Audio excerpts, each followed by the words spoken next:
Vamos ler um texto da palavra do Senhor nessa noite.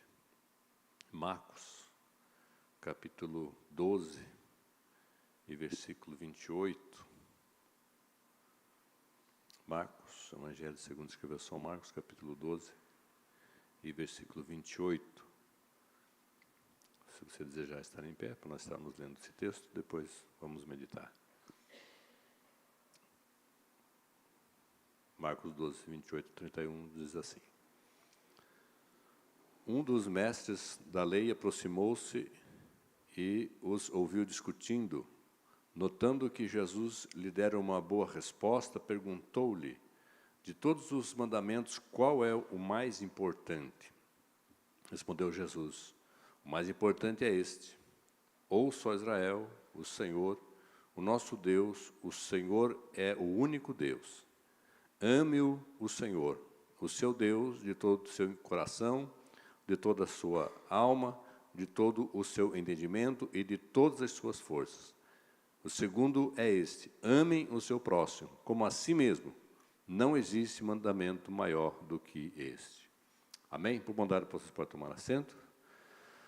Nós vamos meditar nesta palavra. Nós vamos falar um pouquinho sobre essa palavrinha bonita, né?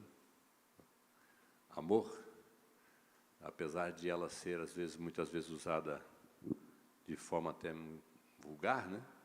Mas nós vamos falar de um amor verdadeiro, de um amor que ele foi expresso em uma pessoa, portanto não é um mero sentimento, mas é algo verdadeiro que nós podemos conhecer e viver através de Jesus.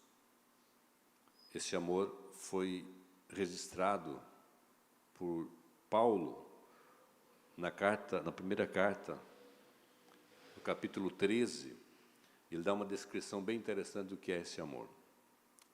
A partir lá do versículo 1, ainda que eu falasse a língua dos anjos, ainda que eu falasse a língua dos homens e dos anjos, e não tivesse amor, seria como metal que soa, ou como o símbolo que tine. E ainda que tivesse o dom de profecia, e conhecesse todos os mistérios e toda a ciência, e ainda que tivesse toda a fé, de maneira tal que transportasse os montes, e não tivesse amor, nada seria. E ainda que distribuísse todos os meus bens para sustento dos pobres, e ainda que entregasse o meu corpo para ser queimado, e não tivesse amor, nada disso me aproveitaria. O amor é sofredor, o amor é benigno, o amor não é invejoso, o amor não se vangloria, não se ensoberbece, não se porta inconvenientemente, não busca os seus próprios interesses, não se irrita, não suspeita mal, não se regozija com a injustiça, mas se regozija com a verdade. Tudo sofre, tudo crê, tudo espera, tudo suporta. O amor jamais acaba, mas havendo profecia cessarão ou serão aniquiladas. Havendo língua cessarão, havendo ciência desaparecerá, porque em parte conhecemos e em parte profetizamos, mas quando vier o que é perfeito, então o que é em parte será aniquilado. Quando eu era menino, pensava como menino, mas como logo que cheguei a ser homem, acabei com as coisas de menino. Porque agora vemos como por espelho e enigma, mas então veremos face a face. Agora conheço em parte, mas então conhecerei plenamente, como também sou plenamente conhecido. Agora, pois, permanece a fé, a esperança e o amor. Estes três, mas o maior destes é o amor. Esse é o maior. Ô, querido, pode baixar um pouquinho que eu retorno aqui. Só um pouquinho aqui, que está dando um pouquinho de eco. O maior destes é o amor. Paulo, aqui nesse texto, ele diz, dá um quadro muito didático, né? E muito simples nós entendemos. O que não é o amor. Porque falar do amor, né? O que é o amor parece tão simples, mas o que não é o amor. E ele vai descrevendo, então, nos versículos, a partir do versículo 4, né? O amor não é O amor, primeiro o amor é sofredor, benigno, o amor, e aí ele começa, o que o amor não é? Não é invejoso, não se vangloria, não se soberbece, não se porta inconvenientemente, não busca os seus próprios interesses e por aí vai. Então, Paulo vai dar uma descrição muito simples, muito clara e muito didática do que é o amor. E esse amor deve ser praticado e vivido por nós, porque a pessoa a qual nós vivemos, a qual vive em nós, que é o Cristo, a essência dele é o amor. O nosso Deus é um Deus de amor, não é? Nós somos da Assembleia de Deus, mas Deus é amor, está aqui também, não é? Amém? Então, Deus é amor. A cruz, o lugar que Deus escolheu para manifestar esse amor. Deus, esse Deus de amor, através do seu Filho, Jesus, enviado a este mundo, mesmo sendo Deus, ele despiu-se da sua glória, e ele veio a este mundo. O João 3,16 deixa isso muito claro, né? Porque Deus amou o mundo de tal maneira, que deu o seu Filho unigênito. Ele entregou o seu Filho em um ato de amor. Enquanto muitos não entendem e talvez até digam que Deus não é amor, porque Deus deixa acontecer tragédias, como nós assistimos todos os dias. Isso não tem nada a ver com a ação diretiva de Deus. Todos esses atos de crueldade que existe, de malignidade, não é nem um ato diretivo de Deus. O máximo que Deus faz é uma provação, e Deus permitindo então algo em nossa vida que aparentemente parece algo ruim, mas é para um propósito maior. Como no caso de Jó, que nós conhecemos a história de Jó.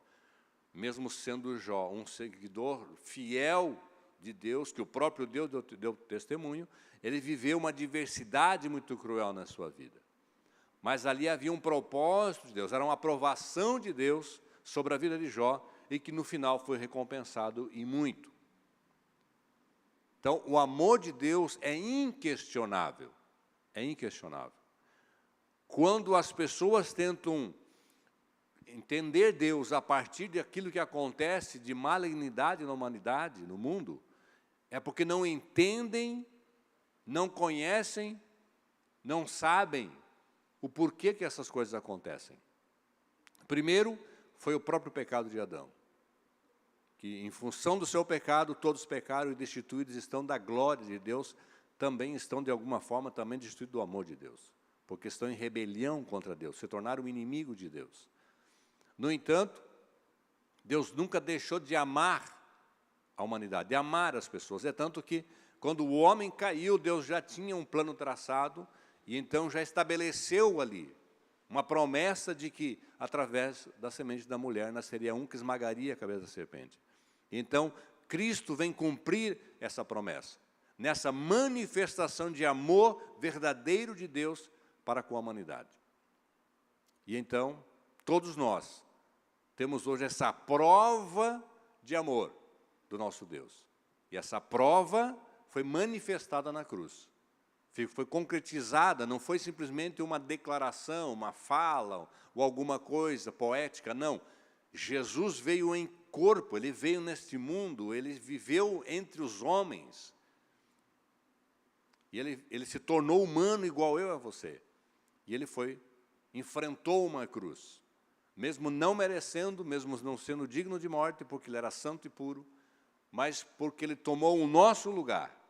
Ele, como um cordeiro mudo, foi sacrificado. E ele deixou-se ser sacrificado, porque esse era o propósito de Deus. Esse era o propósito, desde o Velho Testamento, lá desde a primeira promessa, e depois dos acontecimentos que vinham ocorrendo, que são registrados no Velho Testamento, apontavam para Cristo, um cordeiro que seria imolado, seria sacrificado, para que então houvesse um perdão de Deus a todos aqueles que crescem, todos fossem limpos e purificados através do sangue de Cristo. Então, na cruz, Jesus deixou-se ser morto. Não foi porque ele não tinha condições de resistir. Quando os soldados deram voz de prisão para Jesus, eles caíram. Quando eles perguntaram quem é Jesus, Jesus responde, né, eles caem. Mas Jesus se deixa. Pedro, né, que não tinha entendido o propósito, ele tentou defender Jesus com a sua espada e foi repreendido por Jesus. E fez com que Jesus operasse o seu último milagre, né, antes da crucificação, né, que foi recolocar de volta a orelha que Pedro havia cortado de um dos soldados. Recolocou e operou um milagre na hora ali. Porque era esse o propósito de Deus, que Jesus morresse, porque ali na cruz ele declararia, demonstraria esse ato de amor pela humanidade. E então Jesus vai para a cruz. 1 João capítulo 4, versículo 9 diz assim, ó, foi assim que Deus manifestou o seu amor entre nós. Enviou o seu Filho amado ao mundo para que pudéssemos viver por meio dele. Nós estávamos perdidos e condenados à perdição eterna. Então, em Jesus, nós somos resgatados. Nós somos livres da condenação eterna. Todos aqueles que creem em Jesus são livres da condenação eterna. Assim como por um homem, Adão, todos estavam condenados, perdidos, agora por um homem, o segundo Adão, Jesus Cristo, aquele que crer nele, num ato de fé, de confiar em Deus, no seu plano salvífico, ele é salvo, ele é purificado, ele é limpo de toda a culpa e de todo o pecado. E não importa qual seja o tamanho e a quantidade de pecado. Esse amor é tão grande, por isso que ele é inquestionável, que ele, o mais vil pecador, o mais terrível pecador que seja, que aos nossos olhos não perdoaríamos por nada, mas se ele se reconhecer Jesus como seu Salvador, ele é imediatamente perdoado. Na própria cruz, no momento da crucificação, foi dada essa demonstração de misericórdia, de um amor prático, quando um dos bandidos que estavam sendo crucificados como Jesus, reconheceu Jesus, dizendo, lembra-te de mim quando entrares no paraíso. E Jesus imediatamente diz para ele, hoje estarás comigo. Ele estava ali porque era um bandido, esse que estava ao lado de Jesus, assim como o outro que estava do outro lado. O outro zombou de Jesus. Aí fica muito claro também o livre-arbítrio, a livre escolha. Os dois estavam do lado de Jesus, sendo crucificados. Um deles zomba de Jesus, não reconhece Jesus. Perdeu uma oportunidade. Perdeu uma oportunidade. O outro, que estava ao lado de Jesus, mesmo sendo um bandido tal qual aquele que zombou, ele reconhece Jesus. E quando ele reconhece Jesus, ele é alvo do amor de Deus, do amor prático de Deus. Jesus não disse para ele, ok, desce daí então, paga uma penitência, desce daí e vai lá e faz um ritual de santificação no templo. Não. Imediatamente, Jesus disse, hoje estará comigo no paraíso. Porque aquele dia seria até porque o último dia eles estavam ali para serem mortos. Mas Jesus demonstrou, lá na cruz, pregado, demonstrou a prática desse amor. Versículo, Romanos 1,16. Porque dele e por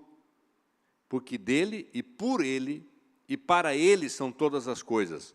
Glória, pois, a ele eternamente. Tudo é por Jesus, em Jesus. Ele é o começo e o fim, né? Foi lido aqui um texto na terça-feira, né? Você leu aqui, o Jorge leu aqui. Ele é o alfa e o ômega, o princípio e o fim. Tudo está em Jesus, ele é a essência. De Gênesis a Apocalipse, Jesus está presente em todos os versículos e capítulos da Bíblia. O seu contexto, a essência da Bíblia é Jesus. O Velho Testamento, ele se completa no Novo Testamento, porque o Novo Testamento é o cumprimento do Velho Testamento. No Velho Testamento estão umas profecias sobre o Messias que viria. Estão o tabernáculo com seus rituais, que estabelecidos por Deus. Todos eles tipificando Jesus. Todos eles apontando para Jesus. Então, quando Jesus vem a este mundo, cumprindo a promessa de Deus, todas as profecias, todos os tipos do Velho Testamento agora se tornam real. Agora Jesus cumpriu. na sua íntegra. Muitas pessoas às vezes pensam que, puxa, mas eu queria ter existido no tempo de Jesus para poder visitá-lo. Esse dia eu estava lendo um livro e eu achei interessante o ponto de vista do autor. Ele falou que não, ele não gostaria não. Ele preferia hoje. Porque naquele tempo Jesus estava em carne, e então Jesus só podia estar onde ele estava, de fato. Porque ele estava em carne. Então, se você hoje quisesse, por exemplo, imagine que Jesus fosse hoje, esse tempo, se você quisesse ter contato com Jesus, você ia ter que comprar uma passagem um pouquinho cara, né? E pegar um avião, apesar de existir toda essa modernidade hoje, mas mesmo assim teria que pagar um avião, muito caro, né? E voar lá onde estiver Jesus, para você poder ter contato com Jesus. Porém, hoje Jesus não está mais limitado num corpo humano, físico, porque ele morreu, ressuscitou e o seu corpo agora é glorificado. E agora, então, ele como Deus, porque Jesus morre como homem, ele morre, literalmente verteu o seu sangue, assim como qualquer um de nós aqui numa cruz, né, passando pelo processo que Jesus passou, morreria, né, não suportaria tanto, mas assim como aqueles que estavam com ele morreram, Jesus morreu como homem, mas ele ressuscitou como Deus, como aquele que tem o poder sobre a morte. E como Deus hoje, então, Jesus é onipresente. O mesmo Jesus que está lá em Israel, que está lá em Jerusalém, que está lá no Japão, é exatamente o mesmo que está aqui entre nós nesta quinta-feira à noite. Amém? Você pode tocar em Jesus.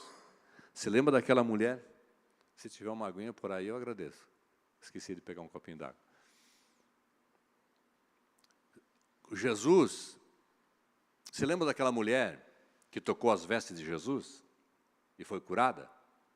Né? Vocês já leram essa passagem? Todos aqui já leram, né? Já ouviram sobre aquela mulher que tocou as vestes de Jesus. E foi difícil para ela, precisou enfrentar uma série de situações ali.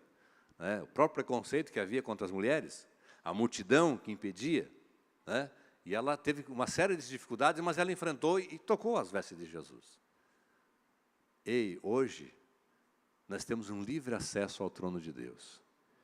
E você pode tocar em Jesus, pela fé, aí da onde você está.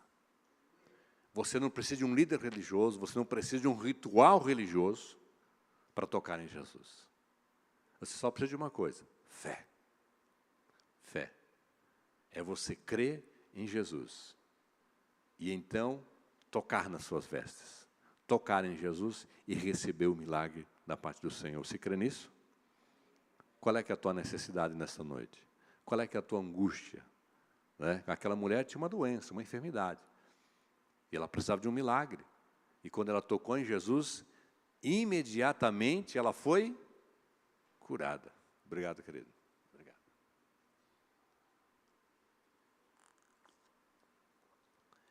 Nós hoje temos um privilégio ainda maior do que aquela mulher. Jesus estava naquela região, ela estava ali, era do seu tempo, e ela então teve essa oportunidade de ter esse contato com Jesus. E ela tocou em Jesus e recebeu o milagre. Eu e você, já que Jesus hoje não é mais humano, mas ele está em um corpo glorificado, e como Deus está em todo tempo e em todo lugar, no mesmo momento, Ele está aqui no culto comigo, com você, Ele está aqui, né? Ele está aqui comigo, juntinho de mim aqui, né? Eu amo dizer aquela palavra que Paulo registrou, que ele declarou isso, em Gálatas capítulo 2, versículo 20. Não vivo mais eu, mas Cristo vive em mim. Cristo vive em mim. Então Ele está comigo, Ele está em mim. Eu estou nele, Ele está em mim. E está aí com você. Exatamente da mesma forma que está comigo aqui, Ele está aí com você. Ele está aí exatamente comigo como está com você aí. E sabe o que é mais interessante, melhor ainda? Você vai sair daqui e vai para a tua casa, na rua, no teu lar, lá no teu leito, no teu trabalho amanhã, aonde você estiver, Ele vai estar exatamente como está aqui com você. Na mesma intensidade. Na mesma intensidade. Ele vai estar lá com você. As distrações do dia a dia, às vezes nós passamos despercebidos. E às vezes até agimos como se nós estivéssemos sozinhos. Mas se nós tivermos esse entendimento e esta fé genuína em Jesus Cristo, nós vamos entender e compreender e ter essa convicção, não é sensação, é convicção de que Ele está conosco em todos os momentos de nossas vidas. Há uma promessa na Bíblia: estarei convosco todos os dias, até a consumação dos séculos, até o fim. Não é até o final do culto, né? Não é até até você chegar ali na porta da igreja, depois, não. Até o fim, Jesus vai estar com você, aonde você estiver. Mas se eu errar e se eu falhar, Ele é santo, Ele é perfeito, e se eu falhar, e se eu cometer alguma coisa, Ele vai me abandonar. Bem, aí tem uma coisinha chamada graça, que é favor não merecido. Misericórdia é aquilo que nós temos de Deus, que somos alcançados por Deus, que não merecemos, mas a sua graça e a sua misericórdia nos alcançam. Quando eu estou em Cristo, mesmo que por algum momento, por algumas circunstâncias, dadas as nossas limitações e fraquezas, nós pecamos e erramos, não precisa você se desesperar, achar que agora Deus já te abandonou. Não. Jesus foi humano, Ele foi homem, justamente para dizer para você: eu te entendo. Eu sei das tuas limitações. Eu sei das tuas fraquezas. Ele conhece o teu coração. Ele sabe dos teus momentos que muitas vezes você pratica algo que não queria fazer aquilo. Mas que por causa das tuas limitações você erra e falha. O Senhor conhece o teu coração. Ele sabe das suas necessidades, das tuas fraquezas. E se você manter o teu coração aberto para Ele, se manter na sua presença, Ele não vai sair, Ele não vai te abandonar. É nós que o abandonamos. Se você se manter em Cristo, o amor dEle, esse amor verdadeiro, vai te envolver e o seu sangue vai te limpar e purificar, e você vai continuar sendo santo em Jesus, puro em Jesus. Mesmo que o diabo tente te acusar, o papel dele é esse. O nome dele já significa acusação. Então o papel dele é te acusar. Cabe a você não dar ouvido para as suas acusações. Simplesmente o repreenda em nome de Jesus. Em nome de Jesus. Nesse nome, que é todo o poder, que foi te dado todo o poder no céu e na terra, repreenda no nome de Jesus. Aquele pensamento que vem, aquele sentimento de culpa, que muitas vezes pessoas até adoecem por aquele sentimento de peso, na sua alma, a sua consciência, memórias passadas, erros antigos, que pessoas às vezes maldosas nos jogam em rosto muitas vezes. Você se acha santo, mas olha o que você fez lá atrás. Pensamentos, lembranças muitas vezes vêm de coisas terríveis que fizemos no passado. Ei, em Jesus nós somos nova criatura. Tudo agora é novo. Você vive em novidade de vida. E o teu passado, o Senhor nos garante, foi lançado no mar do esquecimento. Não é que não vai lembrar mais, não vai mais trazer efeito. Então, quando vierem esses pensamentos, essas acusações, esses sentimentos, não é de Deus, não é de Jesus, não é do Espírito Santo. Rejeite, rejeite. Às vezes é só você mudar o pensamento, né? E continuar a vida. E às vezes aquilo insiste tanto que às vezes tem que parar e orar. Parar e orar e repreender. Mas não aceite. Né? Eu falei aqui domingo que eu sofria muito quando adolescente quando ia tomar ceia. Né? Culto de ceia era uma tribulação, eu fazia tudo para escapar. Porque na hora de tomar ceia eu ficava fazendo aquele tal de exame de... Como é que o texto diz? Examine-se, pois, a alma em si mesmo. E os pregadores da época eram cruéis também, né? Olhe para o espelho e veja o que você fez durante a semana. Ah, meu Deus do céu. A vontade é sair correndo porta fora. Né? Lembrava de um palavrão que eu falei, lembrava de uma situação que eu fiz, e um monte de coisa. E aí, eu vou tomar, eu vou para o cálice aí, com o meu espirro, vou morrer. Não é assim. Até porque o próprio contexto, quando nós lemos da ceia, o texto diz muito claro: examine-se, pois, o homem a si mesmo, e assim coma do pão e beba do cálice. Não é? Parece um contraditório isso, né? Não é para examinar, para me saber se eu posso. Não, não é isso que o texto está dizendo. Examine-se, pois, o homem a si mesmo, é você tomar do pão e do cálice conscientes, em memória de Cristo. É você consciente de que o sangue de Jesus é o que te purifica de todo o pecado. Que o pão que você come simboliza o corpo de Cristo, a carne dele que foi rasgada. E aí tem a simbologia, não sei se vai dar para ler aqui, mas tem um texto que eu preparei aqui para ler, quando Jesus dá o brado do fim, está consumado, como é que é a palavrinha lá em... acho que é judeu, tetelestai, quando ele diz essa palavra, quando ele declara isso, que é o fim, que é a conclusão da sua obra, o véu do templo é rasgado de alto a baixo, significando que, pelo corpo de Cristo, eu e você agora temos livre acesso à presença de Deus, que era o que acontecia quando lá no tabernáculo havia esse véu, que uma vez por ano o sumo sacerdote poderia entrar nesse espaço do Santo dos Santos. Mas agora, por Jesus, em Jesus, quando nós estamos em Jesus, não tem mais nada que nos impeça de chegar na presença do Senhor e adorá-lo.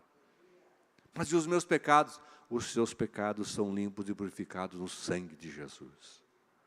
Não é eu pelo meu esforço próprio. Aliás, o nosso esforço, meu irmão, o nosso jejum, a nossa oração, a nossa consagração, não é para conquistar nada. Não é para te fazer merecedor de nada. Não, mas eu oro o dia inteiro. Irmão, pelo contrário, se você levar para esse lado, aí ele se torna justiça própria e vai até te impedir de receber a bênção. Isso foi o que aconteceu com o fariseu, que foi lá e jejua. Eu jejuo 12 vezes por semana, eu oro, e quem voltou justificado foi o pecador que foi lá e se colocou pedindo misericórdia. E o que estava o santarrão lá, o religioso, perdeu a bênção. Porque os nossos atos, os nossos esforços, não são para merecer alguma coisa. Nós herdamos muita coisa do catolicismo, a penitência, aquele ritmo, aquelas rezas, né, repetidas, aquelas torturas, né, que aquilo ali subir escadaria de joelho, etc. Eram coisas para que você então merecesse Deus, merecesse aquela bênção que você estava pedindo. Meus irmãos, nós não merecemos nada. Nenhuma bênção nós merecemos. Tudo é pela graça. Graça. Então, para que serve o jejum, a oração e a consagração? Para eu me desvencilhar de eu mesmo. É para eu me colocar inteirinho nas mãos de Jesus. É para eu me tornar como aquela criança de colo da mamãe que não é capaz nem de segurar a mamadeira. Aquela criança que está ali no braço da mãe, dependendo da mãe para segurar ela, para colocar o seio ali para ela mamar. Quando a gente se coloca nessa total dependência de Deus, nós vamos sim usufruir da riqueza das bênçãos de Deus. O que nos impede de recebermos as bênçãos de Deus é que nós queremos conquistar por nossos méritos. Eu vou fazer uma campanha de 7 dias para então Deus me dar. Há muito entendimento errado com relação a isso. Porque algumas pessoas, elas fazem essas campanhas e no final cobram de Deus. Colocam Jesus, e tem até uns pregadores que fazem essas pregações distorcidas ainda. Se você entregar dízimo e oferta, se você jejuar e orar, Deus vai ter que te dar. Meu irmão, Deus não vai ter que fazer nada. Porque Ele é Deus, Ele é Senhor. E Ele vai dar quando Ele quiser, da forma que Ele quiser, de acordo com os seus propósitos. Nós somos servos. Nós devemos jejuar, orar, nos consagrar, para nos desvencilhar de nós mesmos. Quando eu jejuo, eu estou dizendo, comida você não manda em mim. O que manda em mim é Jesus.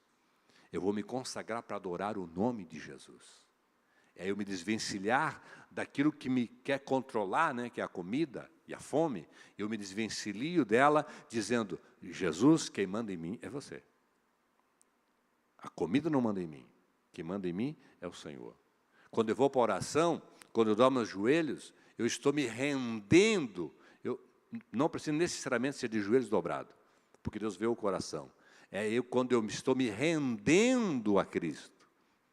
Quando eu consigo fazer isso, desvencilhar de eu mesmo, me colocar como total dependente de Deus, dependente de Jesus, as bênçãos de Deus vão jorrar sobre a minha vida. As bênçãos de Deus vão jorrar sobre a tua vida. Muitas pessoas eu conheci já nesses meus 40 e poucos anos de fé, desde 8 anos de idade.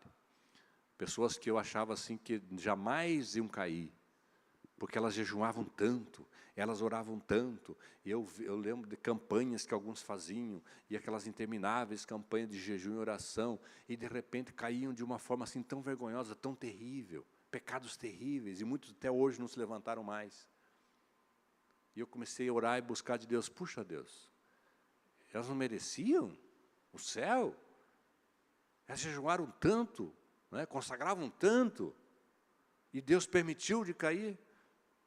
E aí eu comecei a entender, e que essas pessoas, muitas vezes escravos da religião, porque a religião, a falsa religião, a religiosidade, muitas vezes, as suas amarras, assim como acontecia lá nos tempos de Jesus, que os próprios religiosos foi que perseguiram e prenderam e mataram Jesus, acontece também nos dias de hoje. A religião, muitas vezes, aprisiona as pessoas e coloca sobre as pessoas fardo que não, como os fariseus faziam, que não, nem tocavam uma mão, mas colocavam sobre o povo. Servir Jesus, andar com Jesus, é a coisa mais leve e mais tranquila. O próprio Jesus diz, quem quiser vir após mim, negue-se a si mesmo, tome a sua cruz e siga-me.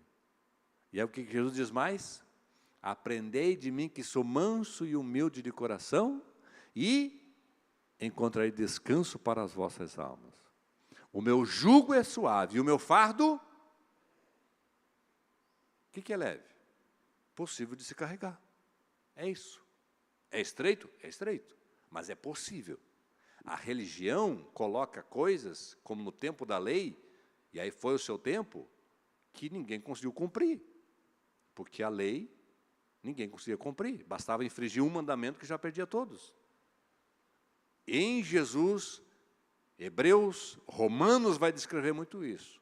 Agora, em Jesus, nós não dependemos dos nossos méritos. Nós não dependemos de cumprir os mandamentos à sua risca para então conquistar a graça de Deus. Não. Nós recebemos a graça de Deus, nós temos Jesus em nós, e agora com Jesus, com a graça de Jesus em nós, nós vamos cumprir a palavra do Senhor. Nós vamos frutificar para o reino de Deus. É de lá para cá e não daqui para lá. Religião, a palavra religião é religar, religare. Os homens mudaram o sentido. Esse religar é de Deus para o homem, através de Jesus. Deus envia Jesus para religar o homem a Deus. Mas a religião quer fazer o contrário. Quer fazer com que eu e você, o homem, por seus méritos, os seus esforços e os seus rituais, religuem-se com Deus. A religião distorcida é essa, que faz que ensina as pessoas, o que exige das pessoas, estabelece seus dogmas, os seus rituais, suas doutrinas, como alguma coisa que você vai fazer, e se você conseguir fazer, cumprir a risca, então você vai ter Jesus. Então você vai para o céu. Então você vai se religar com Deus. Meu irmão, que Deus tenha misericórdia daqueles que pensam e acreditam e acham que vão se religar a Deus, por seus esforços e seus méritos. Mesmo a melhor pessoa da terra, a mais perfeita, em algum momento da sua vida, vai acontecer alguma coisa, vai ter uma oportunidade que ela vai mostrar quem realmente ela é. Né? Pessoas que muitas vezes se acham assim, não, aquela pessoa realmente é toda certinha. Espera ela ter uma oportunidade. E você vai mostrar, vai ver quem de fato ela é. Somos pecadores por essência, nascemos do pecado, viemos de Adão. A nossa natureza, uma criança, é muito fácil perceber numa criança. O que não presta, ela não precisa tu ensinar. Quando tu vê, elas já estão falando e fazendo. Agora, as coisas boas, você tem que ficar ali trabalhando, né? Porque isso é da natureza humana. nós não temos nenhuma condição e capacidade, mas o amor de Deus em nós nos capacita. A santidade que nós temos que produzir, como foi lido aqui, que o nosso companheiro leu aqui na abertura, sem a qual ninguém verá o Senhor. Mas essa santidade, ela não é obra da nossa força, do nosso esforço próprio. Essa santidade vem de Deus. Nós somos santificados em Cristo. E é Cristo em nós, essa graça em nós, é o que faz com que nós, então, tenhamos graça, essa força para resistir ao pecado. Dizer não ao pecado.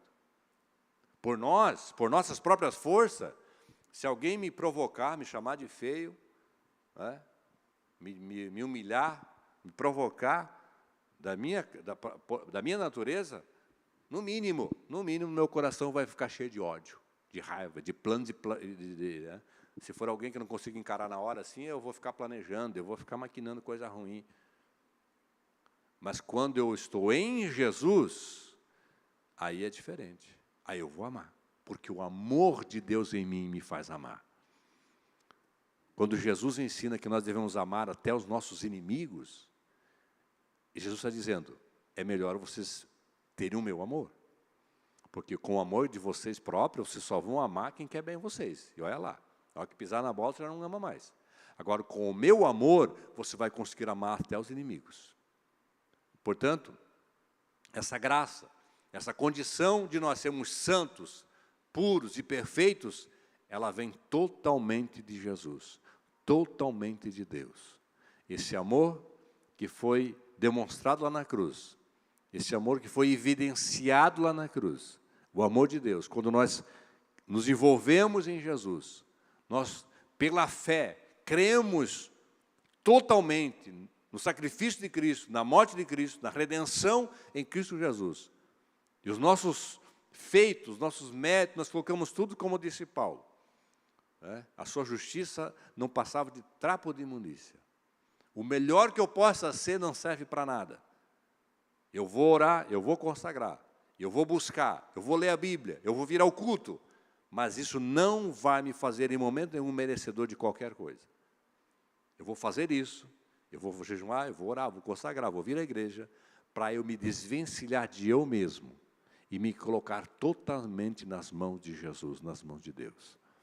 E aí, então, quando eu fizer isso, sem nenhuma pretensão humana, sem nenhum achismo, mas confiar de uma vez por todas na essência deste amor, eu vou ser envolvido pela presença de Jesus. E eu vou começar a regozijar no Senhor. Como diz a palavra, regozijai-vos, e outra vez vos digo, regozijai-vos no Senhor.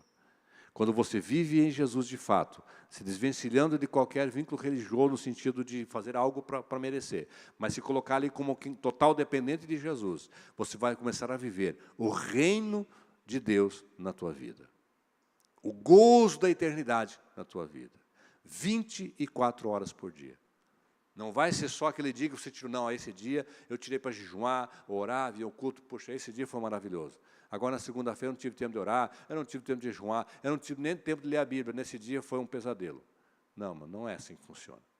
Jesus está com você 24 horas por dia. Ele está no teu espírito e na tua alma. Se você não teve no teu tempo para dobrar o joelho, em pensamento, onde tu estiver. Né?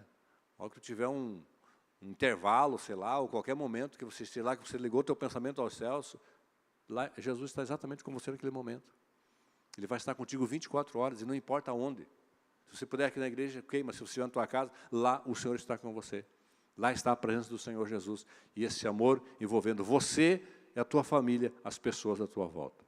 Você vai começar a ser aquele, sabe aquele rio de água viva que flui do trono de Deus? Você vai ser esse canal de Deus para abençoar as pessoas à tua volta. Quando você está feliz, quando você está bem, não é assim? Você contagia as pessoas à tua volta? O teu sorriso, a tua fala, os teus assuntos, não é assim que funciona? Se você estiver em Jesus, você vai estar assim todo dia, sempre. Claro que nós somos humanos, então tem momento que a gente fica cabisbaixo, um pouquinho triste, mas daqui a pouquinho, se você, poxa, mas Jesus está comigo, esse problema aí vai ser resolvido, em algum momento ele vai dar a solução. Aí você desvencilha do problema, desvencilha daquela situação que está te envolvendo e te deixando triste, coloca aos pés do Senhor e logo abre o sorriso. Teu coração fica em paz. Por mais angustiante que seja a situação, muitas vezes sem saída, mas você vai lá, coloca diante do Senhor, ou de joelho dobrado ou não, com o teu coração e com a tua mente, você coloca nas mãos do Senhor e começa a adorar o nome de Jesus. Você não precisa necessariamente estar dentro de um culto, não precisa necessariamente estar aqui sobre, os pastores impondo as mãos sobre você, não. Onde você estiver, a presença de Jesus é o que importa. Seja como Davi, ele abria a mão do reino e de tudo. Ele só dizia, Senhor, não retires de mim a tua presença. Porque se você tiver a presença de Jesus, não precisa de mais nada, né? Ele é tudo para mim. A gente pode até cantar, Ele é tudo para mim. Vamos estarmos em pé para nós orarmos e encerrarmos? Jesus é tudo para mim, Jesus é tudo para mim, Ele é um tesouro que eu tenho guardado em meu peito, Ele é tudo para mim, Ele é o tesouro que eu tenho guardado em meu peito.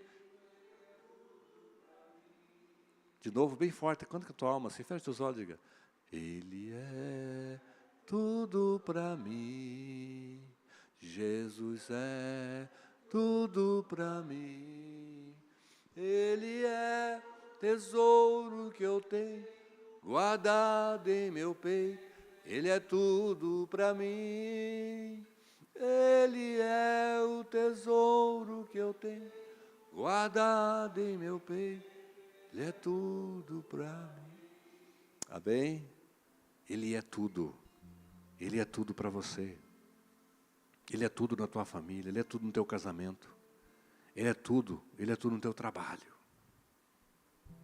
Na hora da tristeza, na hora da amargura, na hora da dificuldade, na hora da provação, lembre-se, Ele é tudo.